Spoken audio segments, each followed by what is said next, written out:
I thought I'd give a little introduction to the stitching idea that we've come up with for SEM. The idea really came from our work in histology with bone grafts. So when we get a bone graft to process it, what we do is we process it histologically and then create multiple serial sections. So we have hundreds of slides, and then we take that slide and we put it under a microscope.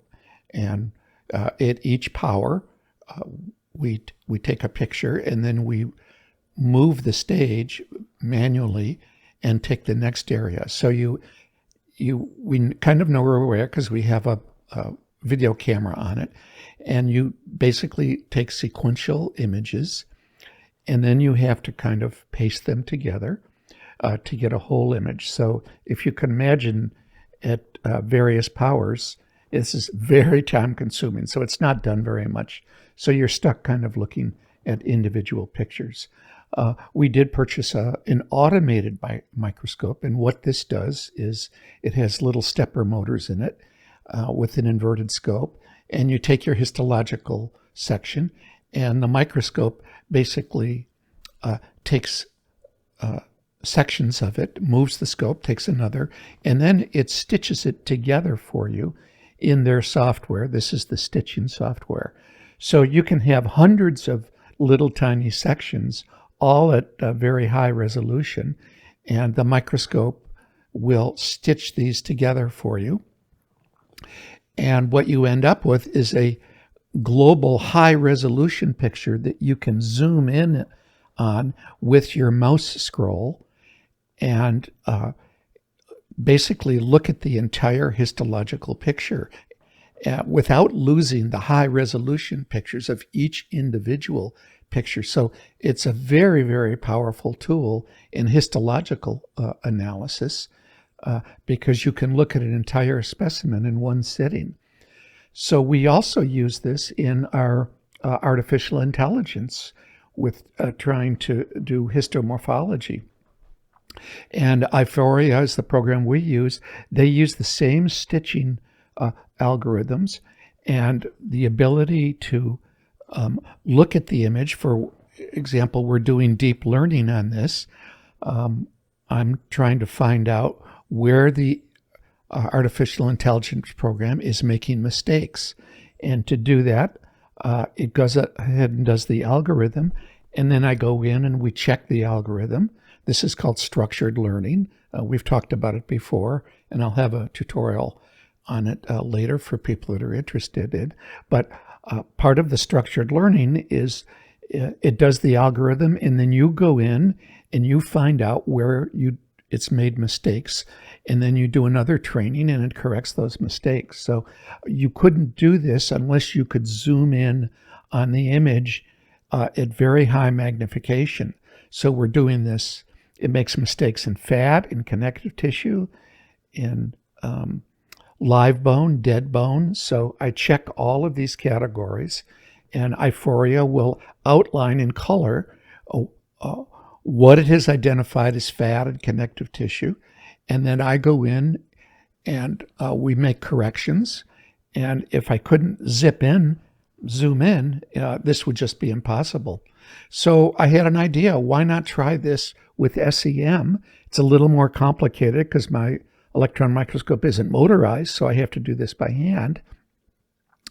But one of the problems with SEM imaging is you're only looking at one picture at a time, and you don't get an architectonic sense of what the specimen is. And since we're looking at what these irrigation devices do, it's very, very difficult to teach this. So this is a stitched image, and now you can see you have a global holistic view of what this irrigation device actually did. So my thinking is this is going to greatly facilitate the teaching of SEM interpretation.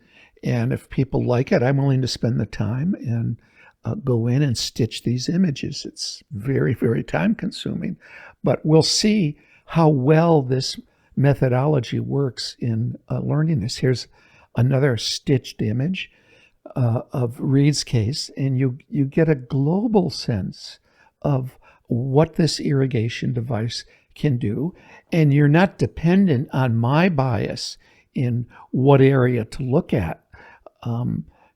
So it's a good way of reducing observer or operator bias, and you can form your own opinion by zooming in and looking at high resolution pictures all in one picture, so you don't have to open a million different folders. This is a higher resolution, higher powered stitched image, and you can see how clearly you can actually examine the entire specimen at high power. It took about 4 hours to do the electron microscopy here, but I think the benefit really is tremendous because you get a high magnification view of the entire specimen. So I'm hoping this is something that the people in the MIE group will feel is worthwhile, and we'll test it on Reed's case. You ask, why isn't it done all the time? Well, because it's got to be hand done. So if you look at these commercial programs that stitch images together, here's one from the SEM, and you go ahead and stitch it, and when it does the stitch, it tells you it can't do it because they don't overlap. So what that means is when you actually are taking the SEMs, I have to overlap by 30 to 50%. So it doubles the amount of pictures that you have to take. So the next picture, I need to overlap that area if I want to see to the right of that. So it basically increases the number of images that you have to take to use these commercial stitching programs, because without the overlap, it can't match them up. So the way I've done these other ones that we looked at previously, I did it by hand in Photoshop because in Photoshop, I don't have to overlap it by 30 to 50%. I can just do the edge, and I can hand match it and stitch it together just using Photoshop. But for example, in all of these were overlapped, and you saw how many images they were. So I used the commercial program to actually stitch it together, but it was twice the number of SEMs that I had to take. Whereas in this case, I didn't overlap them, and I'm just using Photoshop. I go in and copy each one, then paste it into the canvas that I've made for the stitched image, and move it and just do it by hand. And here you can see I'm going to the next image. So it cuts the number of images that I have to have in half, but then I have to stitch them together by hand. So it's 6 of one, half a dozen of the other, really, probably. But the SEM imaging takes a long time. So I'm hoping this is worthwhile. We'll test it down on Reed's case and see if it has any value.